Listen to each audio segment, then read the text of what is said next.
Madame la Présidente, Monsieur le Premier ministre, mes chers collègues, Mesdames et Messieurs, c'est avec beaucoup de plaisir que j'ouvre ce colloque que nous organisons au Sénat au nom du Comité français pour un Iran démocratique et laïque au cœur d'une actualité brûlante concernant le Moyen-Orient et particulièrement l'Iran. Madame la Présidente, Madame Radjavi, je vous souhaite la bienvenue dans cette maison, dans ce palais du Luxembourg, qui est la maison où, en permanence, siège la République. Puisque, contrairement à l'Assemblée nationale, le mandat des sénateurs ne s'arrête jamais, puisque nous sommes renouvelables par moitié, et quand une moitié s'en va, l'autre moitié reste pour assurer la pérennité de la République. Voilà pourquoi c'est avec beaucoup de plaisir que nous vous accueillons dans cette maison, Madame la Présidente. Je tiens aussi particulièrement à saluer la présence de mon ami Jean-Pierre Michel, ancien sénateur, et de Monsieur François Colcombé, ancien député, mais surtout membre fondateur du Comité français pour un Iran démocratique. Depuis sa création en 2007, le CFID a organisé de nombreuses réunions. C'est d'ailleurs la 5e au Sénat, Madame la Présidente. Et il est vrai que c'est pour nous à la fois un honneur et un plaisir de vous recevoir.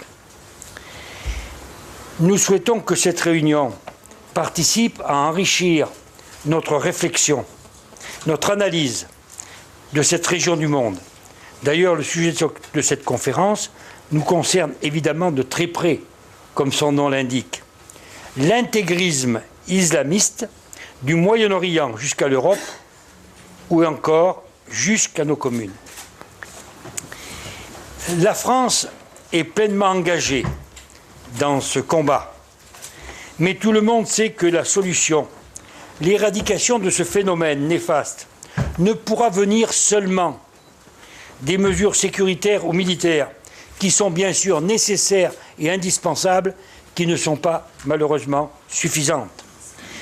Aussi, il faut remonter à la source et apporter une réponse politique et aussi culturelle, car c'est de là que proviennent les problèmes et c'est de cela que nous allons discuter aujourd'hui. Vous remarquez particulièrement que dans toutes ces zones de turbulence, que ce soit l'Irak, la Syrie, le Liban et aujourd'hui le Yémen, le nom de l'Iran invariablement revient sans cesse à la surface. Oui. Ce n'est pas seulement l'actualité internationale qui nous donne raison pour le choix de cette date et de ce thème pour notre réunion. D'ailleurs, aujourd'hui, notre président de la République, François Hollande, est l'invité du Conseil de coopération du Golfe. Nous allons donc essayer, pour notre part, de travailler cette question à travers les interventions que vous allez écouter ce soir et que nous allons écouter ce soir avec beaucoup d'attention, parce que c'est véritablement aujourd'hui un problème crucial pour la liberté et pour les libertés en France et dans le monde. Nous avons fait appel à des experts qui vont développer ces différents aspects. Et en particulier, nous avons la chance d'avoir parmi nous Monsieur le Premier ministre Sid Ahmed Ghazali, qui a une riche expérience de sa longue carrière politique et diplomatique, et ainsi qu'à des amis très proches de Madame Radjavi, la présidente élue du Conseil national de la résistance iranienne.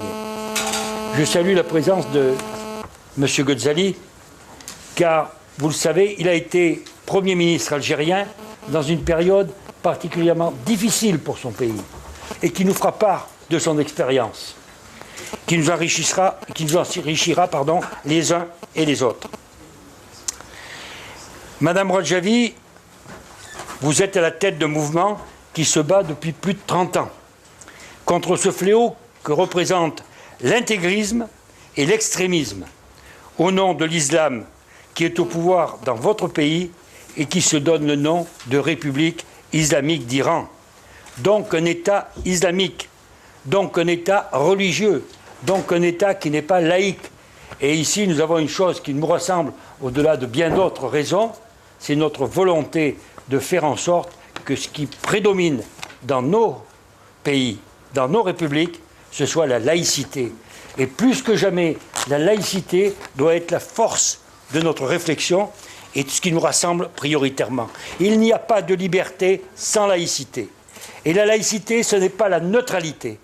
La laïcité, c'est le combat pour la tolérance, c'est le combat pour admettre la différence, mais la différence dans le respect des autres. Madame Radjavi, vous venez d'être auditionnée officiellement, il y a quelques jours, le mardi 29 avril, par la Commission des Affaires étrangères du Congrès des États-Unis, plus exactement, Commission antiterroriste, de non-prolifération et du commerce. En cette occasion, vous avez répondu à de nombreuses questions de parlementaires américains, aussi bien démocrates que républicains, qui ont soutenu cette initiative. Et c'est pour nous très important. C'est une avancée majeure pour la cause de la résistance iranienne.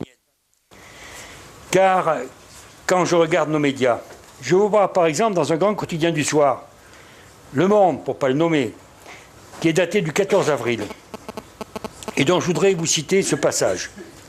Cette analyse partagée par nombre de hauts responsables diplomatiques et militaires français est que l'Iran n'est pas un facteur de stabilisation du Moyen-Orient.